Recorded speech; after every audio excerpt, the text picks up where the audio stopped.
Sveiciens visiem! Šeit Baiba un Madara. Mēs esam ATA centrā. Šeit jau otro dienu notiek IBIT konference, kas ir vadītāja konference. Ļoti apmeklēta, apmēram 900 cilvēku šeit ir bijuši šo 2 dienu laikā, un saturs arī ir ļoti interesants. Tiešām uz vadītājiem tāds vērsts, lielās sarunas, un arī mēs jūtamies tādas iedvesmotas, un ka šeit runā arī par mūsu tēmām, tam tēmām, ar kurām mēs strādājam, kuras mēs nesam iekšā un popularizējam. Tāpēc es tā domāju, ka ir bijis tiešām ļoti vērtīgi uz šejieni atnākt, iepazīties ar cilvēkiem, paklausīties lektoros, gan pašmāju, gan arī ārzemju lektoros. Un man, teiksim, viena no tām lietām, arī ar ko mēs ar kolēģiem šeit runājam, ir, kas man ļoti patika, ka šajā konferencē netika centrēti sponsori. Viņi šeit ir, mēs viņus redzam. Bet viņi nav centrēti, vai ne? Viņi nav centrēti, mēs ar viņiem varam iepazīties. Centrēti ir kvalitatīvs saturs, ir šie lektori, kuri runā par dažādām līderības tēmām un vadīšanas tēmām. Par vadīšanas tēmām, vai ne? Par to, kā notiek vadība, cik tā ir svarīga un dažādus aspektus, vai ne? Par pašu vadības tādu fundamentu. Es zinu, tu vakar nevarēji pievienoties, es mūs reprezentēju abas 2 dienas, bet kas tev šodien tāds iezīmējās, vai kas tev patika, vai kā tēma, kas aizķērās? Man ļoti aizķērās jautājums no viena. Es pieļauju domu, ka viņš bija uzņēmējs, jo viņš bija zālē un uzdeva jautājumus. Viņš uzdeva jautājumu bija lekcija, kurā stāstīja par psiholoģisko drošību.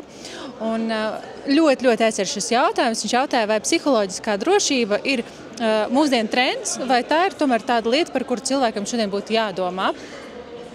Un tas varētu būt tāds sākotnēji jautājums arī jums. Aizdomāties par to, vai psiholoģiskā drošība ir trends, vai tomēr tā ir svarīga lieta, kas mūsdienu cilvēkam, vadītājiem, līderim ir vajadzīga un nepieciešama. Un, jā, varbūt Baiba vēl pakomentēs kaut ko par šo psiholoģisko drošību vai par šo jautājumu.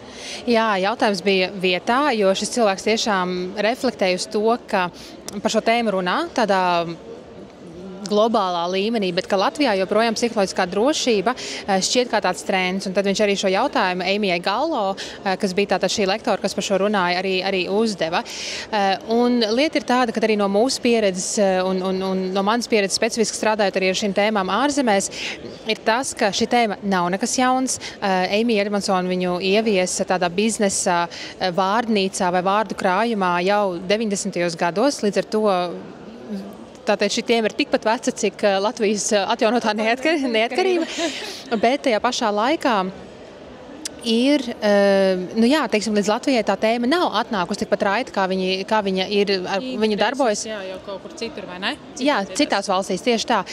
Un līdz ar to viņa var šķist kā trends, bet tas nav trends. Tas, ka viņš šobrīd uz šejien ir atnākusi tā tēma un cilvēki varbūt jau jūtas pārguruši jau no iepriekšējām tēmām, man liekas, vēl viena lieta, par ko mums ir jādomā, bet es varu pateikt, ka šī tēma nav trends, ka viņa šeit ir paliekoša, un ne tikai viņa ir paliekoša tādā tēmas līmenī, bet psiholoģiskā drošība ir galvenā komponente augstas veiktspējas komandās. Un par šo runāja gan Eimija Edmondsona 90. gados, kad viņa rakstīja savu doktorantūras disertāciju par šo, gan arī 2014. gadā, kad Google veica savu projektu zem nosaukuma Aristoteles, kuru arī jūs varat iegooglēt un paskatīties un palasīt vairāk, bet principā tā doma tam apakšā ir tāda, ka un, manuprāt, es arī iepriekšējā video par to runāju, ka Google tātad mēģināja saprast, kas ir tie svarīgākie komponenti augstas veiktspējas komandā, jo viņi vēlējās to replicēt katrā komandā, lai visas 100% viņu Google komandas būtu augstas veiktspējas produktivitātes ziņā komandas.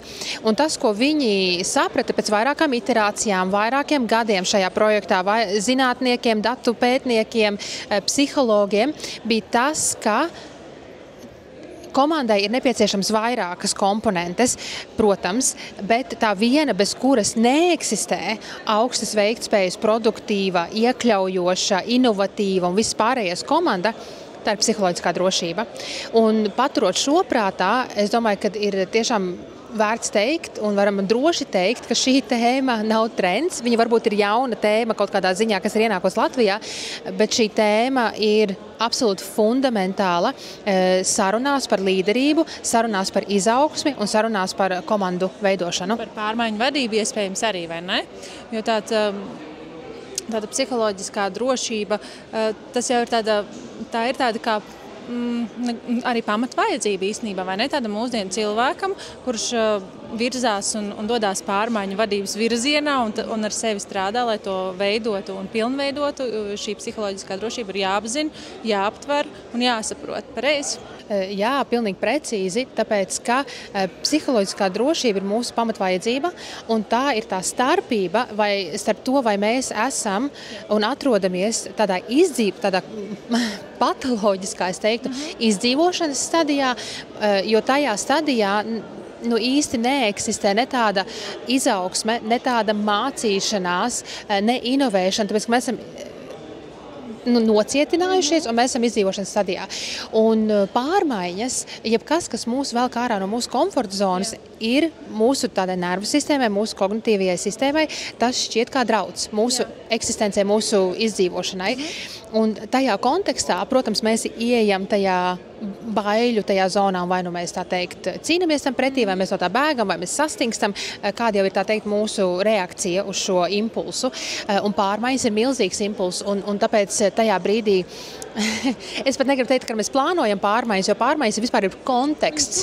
Viņas vienkārši notiek, vai ne? Tas ir vienkārši konteksts. Tas ir, ja mēs esam zivs, tad tas ir ūdens, kurā mēs peldam. Un tā teikt, citādāk, mēs varam runāt, ja pirms kaut kādiem, 10 gadiem, manā tādā darba kontekstā mēs runājām par pārmaiņu vadīšanu, paralēli projektu vadīšanai un tā tālāk, tad šobrīd jau tas ir konteksts, tikai tā starpība ir tāda, ka mēs tomēr līdz galam tādā augstā līmenī neesam attīstījušos pārmaiņu vadības prasmes, un tā ir prasme. Mēs varam runāt par pārmaiņu vadību, bet mēs nevaram runāt par pārmaiņu vadību, nerunājot par prasmēm, kuras tās ietver, un arī psiholoģiskās drošības veidošana, tās ir prasmes.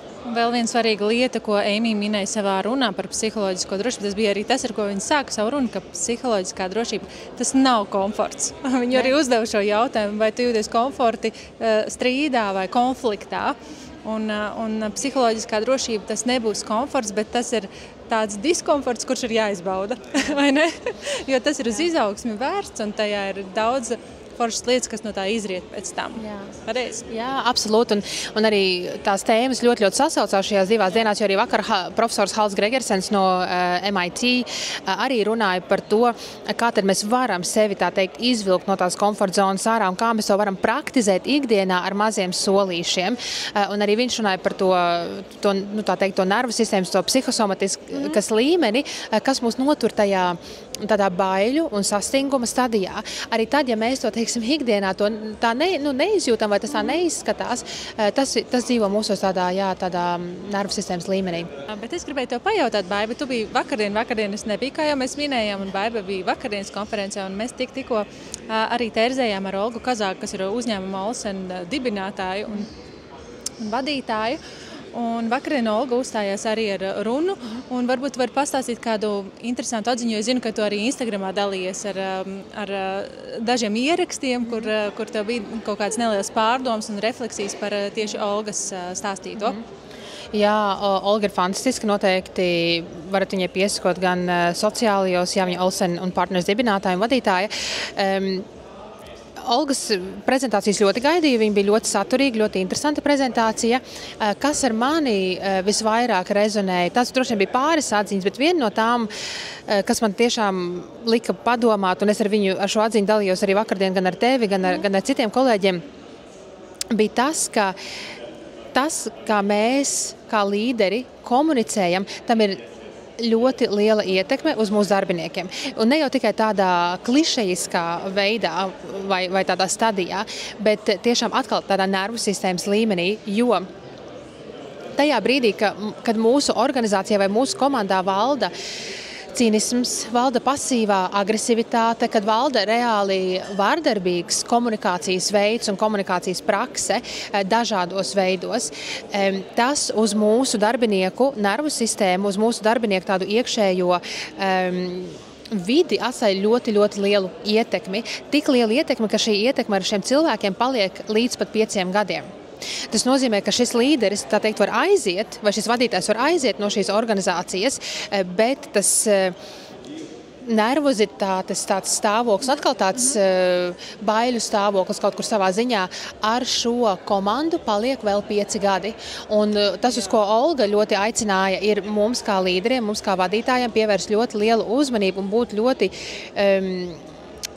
apzinātiem par to, kā mūsu komunikācija ilgtermiņā ietekmē mūsu darbiniekus. Un tā, manuprāt, tiešām ir tāda ļoti svarīga atziņa, pie kā mums būtu jāpiedomā, un tas jautājums, par kuru mums būtu jāpareflektē. Jāpareflektē, vai ne? Tā kā tādas ir mūsu šodienas tādas pārdomas. Es domāju, ka būs vēl ļoti daudz, kas kristalizēsies, kas atnāks, kas pārstrādāsies, un arī mēs turpināsim komunicēt un pārstrādāt to kopā. Bet noteikti ir vairākas atziņas jau, kas gan no Erīnas Mejeras, gan no Olgas Kazākas, kur jau mēs tikko pieminējām, gan no Eimijas Galo, no citiem, un no Hala Gregersona vakar, kuras mēs jau tādā praktiskā veidā jau esam runājuši par to, kā mēs viņas ieviesīsim savās programmās un savā darbā. Jā, jo tām ir ļoti, ļoti liela nozīme, un tāpēc arī mēs nākam šādām vietām, kur mēs varam iedvesmoties no mūsu kolēģiem un praktiķiem un lektoriem un profesoriem.